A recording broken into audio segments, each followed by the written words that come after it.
Hey everybody. So I was going to read some feedback from the last video, but I'm too lazy to bring out multiple screens, so I've got nothing to read on except my phone, and I can't shoot a video and read. So why did I come out here? Because it's gorgeous. It is, what is today's date? It is the 6th of November. I should pay my rent, actually. It's not that I don't have the money, I just can't bring myself to sit down and write some checks, but I really need to. Anyway, it's beautiful. It's like almost 70 degrees out here today. Fahrenheit, of course. And earlier in the week it was, it's been freezing. We've had snow, but we haven't had a hard freeze, so, the snow couldn't stick to the ground. But here we are. Balmy, short sleeve weather. I'd say something about climate change, but whatever. I'm just going to take advantage of it. I'm going to spend a few minutes out here in the warmth. So I'm sitting at the picnic table just outside my apartment building. That's my apartment building. And fortunately or unfortunately, depending on your point of view, the bank that used to be in the bottom of my my building, I don't know if you can see it, but it's down here at the bottom of the hill now. It's moved. And what moved into the bank space? The YMCA, and they've been running a daycare, so often there's children playing loud games out here in this back parking lot. Which is generally okay by me, except they have this talent of coming out to play just as I'm sitting, getting ready to record something.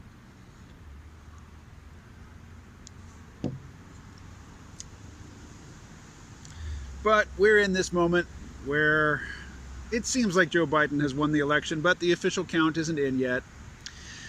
And, surely he's going to take Pennsylvania or Georgia or Arizona.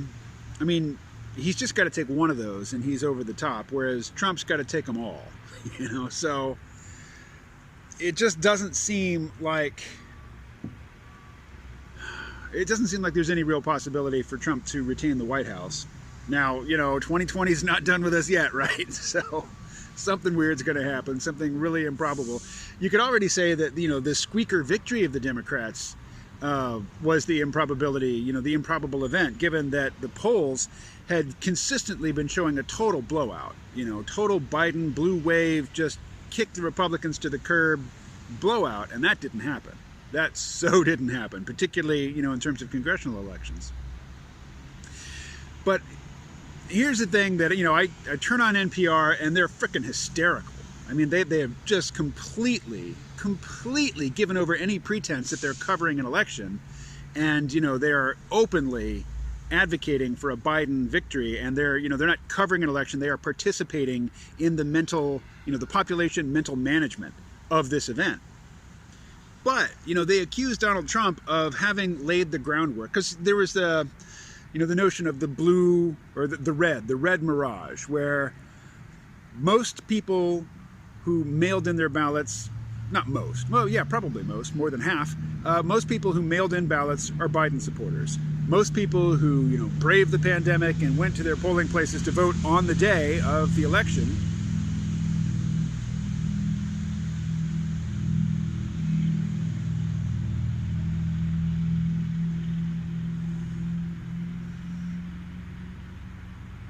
Now that was a big truck, but it was pulling a trailer, which to me says that's a working vehicle, no problem. Nobody has modified it to make it intentionally louder, so I have no problem with that.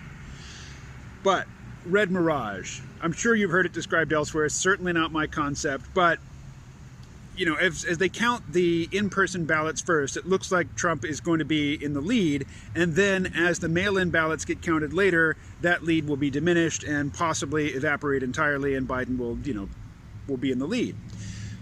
That's entirely rational and reasonable to expect, given the way that the votes are counted. How the factions broke down and how they chose to vote, and the order in which they're counted. That's totally predictable. And yet Trump has been laying the groundwork for months now, saying, hey, we don't want we don't want these Democrats to be suddenly finding all these ballots, and for Democrat ballots after the fact. It's like, well, that's gonna happen. We expect that to happen. So Trump has been saying, oh, here come the kids to play. So we're all done. But Trump has been saying that, this entirely expected result is evidence of some nefarious plot on the part of the Democrats, and it's just not. So let's go talk to Colin and ask his opinion about this. Yeah, I mean, go back and watch the very first Inconvenient Truth. Inconvenient Truth before he did the sequel, where he said, in 10 years, the world will be flooded, we're all going to be dead. And then, like, 15 years later, he did a sequel. 10 years. It's odd. Time really just moves slow. You don't realize that. It hasn't been 10 years in his world. So. He's talking 10 Jupiter years. Sure. And how many are Jupiter years? I get my Jupiter argument to years? Colin was that there's How many dirtbaggery are that goes in Jupiter- voter fraud that Jupiter goes on years? both sides. That's the name of the game. And that dirtbaggery that takes place on both sides kind of even themselves out and just cancel each other out. Just saying, I only saw 6-digit figures of those at 4 a.m. go to one candidate. Yeah, but you're part of the problem. Hello? I make fake votes. No, the major multinational corporations and people with a lot of money to influence government want people to be divided and either be left or right. I mean, I don't want to be Because they divided. don't care. I don't care who wins. I want an honest election, and I'm not getting They it. want you to get upset about things that you really shouldn't be getting upset about. All right. Colin, what do you think of this idea? Most people who mailed in their ballots were voting for Joe Biden. Yes, most. Agreed. Most people who showed up at the polling place on the election day to vote were there for Donald Trump. And if they voted in Arizona, they got Sharpies. And if they voted in Arizona, what? They got Sharpies to fill out the ballot. They got Sharpies. You haven't seen this. Well, let's set that aside for a moment. Just in general. Let me start this show. Okay. Continue on. So, many states did not allow the counting of mail-in ballots prior to Election Day. And of those states, they had various procedures, but many of them would count the in-person ballots first, which means you're going to show an early lead for Donald Trump, and then as they begin to count the mail-in ballots later, that lead will diminish and possibly be... Pennsylvania, yes. Right. So that's the Red Mirage scenario. What do you think of that scenario? I mean, yes, if that's your procedure ahead of time, which was for some states, sure. My only question is, if you get these votes in ahead of time, why would you count them last? Well, that was just the law in some of the states. Yes, but why is that? Well, I mean, the mass mail-in voting was particular this year, but it's like, in places like Pennsylvania, I saw that, and my immediate instinct is, you need to count the absentee ballots last, so you know how many you need to make. So, what is the evidence for that? In Pennsylvania, I don't have any, except for the video of the woman in Philadelphia filling out ballots. There's a video of that, same as Detroit. And Michigan and Wisconsin there. Oh, and the voter turnout rates are insane, and I don't believe it. Even if you send anyone a ballot, you're not getting 95% voter turnout. And especially in places like Michigan, where you can, I didn't double check it, but someone sent a link with a website where you can double check voter registration, and if your vote's been counted, and there was, I think, they found 4 digits of people who are dead, that their vote counted in Michigan. I don't have a link for that anymore. I don't know if I'll be able to find it again. So when you say 4 digits, you're talking in the thousands. There were thousands of ballots cast by dead people, presumably for Joe Biden. Mm-hmm. If I wanted to verify that, I don't have the link anymore. well, You could use the internet, double check that. I'm not saying that's 100% true. I'm saying they posted the link. They said, here's how you verify it with the Michigan.gov sites, voter registration and whatnot. I didn't check it. I was at work. what are your primary sources for information when following this topic?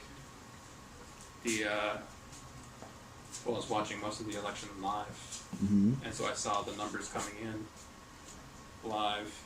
I was mostly watching the AP electoral map, but I also saw some Fox News. I saw some Steven Crowder. I didn't watch any CNN, but it doesn't matter. The AP electoral map mostly, and watching the numbers pour in by county and by state. And It was a direct replay of 2016, where states like Pennsylvania, Ohio, Michigan, I think Michigan went blue in 2016, but I don't remember. Early blue lead, then Trump they start off blue, they go red. Mm-hmm. Now, in a state like Philadelphia, a state like Pennsylvania, where they count the absentee ballots last, you'd expect them to break this trend and have it swing back blue.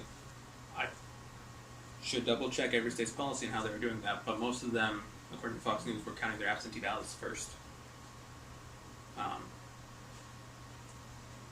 So when you see it start turning red to the end of the night, the question isn't, oh, let's see where this goes. It's if Trump catches up, Trump wins the state. That's how it went in 2016.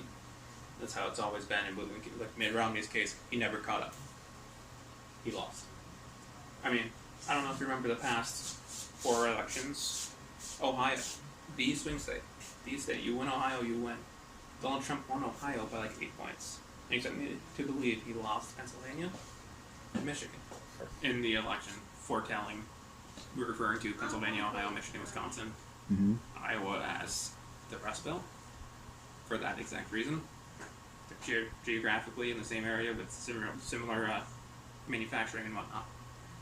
Their industry, the things they care about when it comes to the economics. They care about stuff like oil, manufacturing jobs, not selling out to the Communist Party of China. And I will give it you that Pennsylvania, I am sure, is more liberal than Ohio, but I don't believe it's 8 points more liberal. I've been working because I work Monday through Friday, so I haven't had a super good chance to check all the numbers and see where stuff lines up with 2016, but it's not lining up with 2016. So where do you think this is going? A lot of court cases where there's a bunch of fake ballots you can't prove are fake, so you have to count them, and a bunch of shredded ballots you can't prove were real. I mean, I don't know if you saw I think it was Philadelphia, they refused to let Trump team observers into the polling location for the ballot counting. The Trump team did actually win that They lawsuit. won a lawsuit, and then the sheriff still wouldn't let them in for hours. Ah. I want to know how many ballots were shredded and how many ballots were forged. I mean, seriously, what's the point of not letting in the opposition unless you're planning on cheating? Give me one good reason why you wouldn't let in the Republican observers to watch you count ballots. If you don't plan on doing something you don't want them to see. It's not like not letting the cops into your house. I don't let the cops into my house because that's my house. I don't want them watching me count ballots. Do you know how to count to 10? Good. It's not hard. So, as you say, shredded ballots, unrecoverable.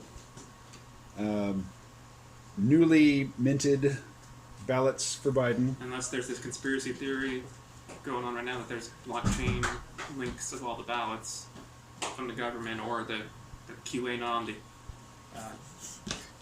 National Security Agency, did this sting operation where they're keeping track of all the ballots and they're watching voter fraud in Pennsylvania, Michigan, Wisconsin, Georgia, Kentucky. That's a QAnon. I haven't seen any evidence of that. Unless that turns out to be true, I don't think you can actually ever prove anymore that what happened was not honest. So, is your faith in our electoral democratic system diminished? Did I ever have faith in it? Well, I guess not. No, I never had faith in it. It's very easy to cheat. So, what's the outcome? Suppose Joe Biden takes the oath of office in January. I don't think he'll live that long. What's that? I don't think he's going to live that long. You don't? Okay, so you think Kamala Harris will take the Is oath? that what happens if the elected president dies before inauguration? Do their elected VP take over? That would be my intuition, but I don't That's know what I for would sure. assume too, but I'm not positive. So, but what are the long-term implications for our country and our very divided society? Continued division because I don't believe it's honest, and everyone's calling me a conspiracy theory and I believe it's honest. Everyone or just liberals? Just liberals. I don't think the Republicans are as likely to burn down cities. They might be more likely to take over state houses with guns. And then if Joe Biden takes office, I do have severe concerns for the Supreme Court and court stacking. Because If you remember from the debates, he refused to say he wouldn't stack the courts. You'll find out my opinion on that after the election. What I love is There's actually enough being cognitive dissonance inside the liberal community where they're like, well, Trump appointed 3 justices, so we should stack the courts. It's only fair. It's like, If it's inappropriate for me to shit. people actually are insisting that Well, Donald we have Trump crosstalk, so I got to stop now. But we'll continue this. Are out of work and have nothing to do than to mail in their ballot. Everybody who thinks that the election results are fraudulent, raise your hand. Absolutely. Everybody who thinks that they're basically legitimate. You already said you believe there's fraud on both sides. What's that? You just said you believe there's fraud on both sides. Yeah, Exactly. So They fraudulent. cancel each other out, man. That is the They cancel each other fraud. out. The name of the game is not your vote. It's the who name cheats of the better. game.